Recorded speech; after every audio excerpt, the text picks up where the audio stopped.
I sure don't. But LeBron is responsible for the player empowerment movement. And sometimes it goes wrong. I mean, hell, we can look at what's happening in LA right now. The move to go for Russell Westbrook instead of bringing in Buddy Hield, player empowerment goes wrong. But I want to look at New Orleans right now, where I think player empowerment is going as wrong as it could ever go. Because Zion Williamson is trying to strong arm the New Orleans Pelicans after only being available one time in one season for his 3-year career. Okay, I think that Zion is a great player, a really good player, but he didn't want to go to New Orleans. He was hoping to go to New York. He's even, he waxed poetically about going to New York before the lottery. And even after playing in MSG, he was like, oh, yeah, playing in the Garden, much better than playing in Smoothie King. He didn't say that, but that kind of gave you the sentiment that he already had wandering eyes. And in NBA circles, people have discussed Zion not signing not taking the max extension and then just signing a qualifying offer, which I think would just be a terrible idea. Like, dude, you're injury prone. You're highly productive when you're available, but you're hardly available. Take the max extension and then force your way out. Duh. But who knows? His camp's pretty private, and we don't know.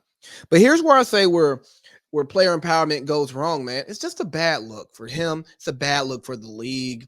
I mean, it's one thing when we see players who have established themselves in a franchise and are struggling and they just want to get out of there. Or even with the James Harden piece, a lot of people didn't like it, the way he forces his way out of Houston. I didn't like it initially, but I get it now.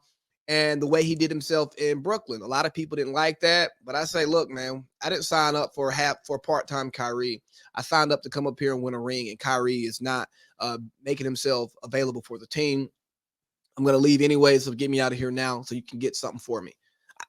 I get it. But James Harden has some stock in the game. He's an MVP. He's a all NBA guy, perennial all NBA guy. Zion one good season out of 3, and he's been hurt. But I really think he's out here trying to pull the Ben Simmons. I think he's trying to take his injury and use it and stretch it out in order to create leverage to get him up out of there. I think he's trying to upset the front office. I mean, for God's sake, he's rehabbing at Nike up in Oregon. Are you serious, dude? Why are you not working out with the team? Why are you not around here? I get it. You may not want to just solely rely on the team doctors. That's fine. Bring in your own doctors. I'm sure you can afford to have those doctors come down to New Orleans. We got Zoom and all of this stuff. You can fly up to see them when you need to, but to be totally away from the team, to be totally distant, to not initially reach out to CJ McCollum when he first gets there? Come on, man. What are you doing? What have you done in this league to think that you can carry yourself that way? Everybody gets blinded by the nice smile when he's out there on the court, but maybe that's why the team did not reach the heights that we thought it could have reached last year. Maybe that's why Ja Morant and the Memphis Grizzlies were able to get to the playoffs as a young up-and-coming team last year and then take that next step this year, because they like to play together. They play with smiles. There was an obvious friction between Zion and Brandon Ingram last year. And then when you have the JJ Redick comment saying that, hey, he's a distant teammate. I talked to him about this while I was down there. You go, oh, well, shit. Maybe this is why the team wasn't succeeding. Maybe I'm mad at Stan Van for no reason. Probably not.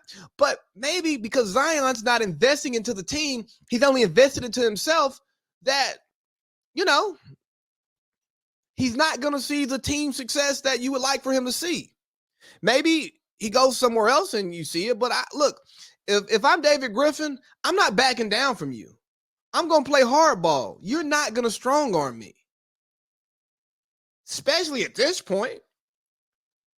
I got you for what, 5 years? You get your qualifying offer, baby. I'm going to match it. And then we can try to get you up out of here from there. But I'm sending you to the highest bidder. And if the highest bidder is the OKC Thunder and all the draft picks that they have, guess where you're going? Oklahoma City. Why would I do you a favor? What have you done for me? Hell, with your injuries, you're already tanking your stock. You're not even giving me the best opportunity to move you. and then you're distant, it's like, so how is he gonna fit into the locker room? I don't know. We gotta shave off a draft pick now, like, because this might not work for us. Oh, he's hurt. He might be hurt again. But I'll be damned if I get strong armed by a third-year player who's played as many games as Greg Oden did in his first 3 years. Some people want to say, well, Joel Embiid did the same thing in his first 3 years as far as being out. Yeah, Joel Embiid was a part of the process. Joel Embiid was invested in the team. And guess what I'm not going to do?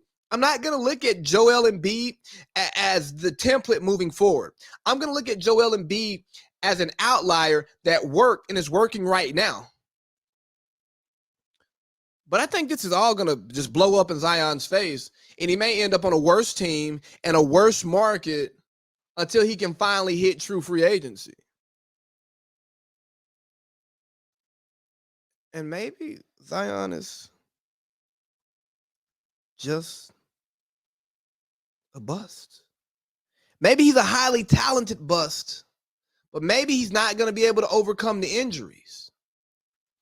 I don't know, but it looks like he's really trying to pull the Ben Simmons, use the injury, use the ailment in order to piss the team off so they can just finally just give him what he wants. He hasn't came out and said what he wants. He's not going to come out and say what he wants. But he's telling us what he wants right now.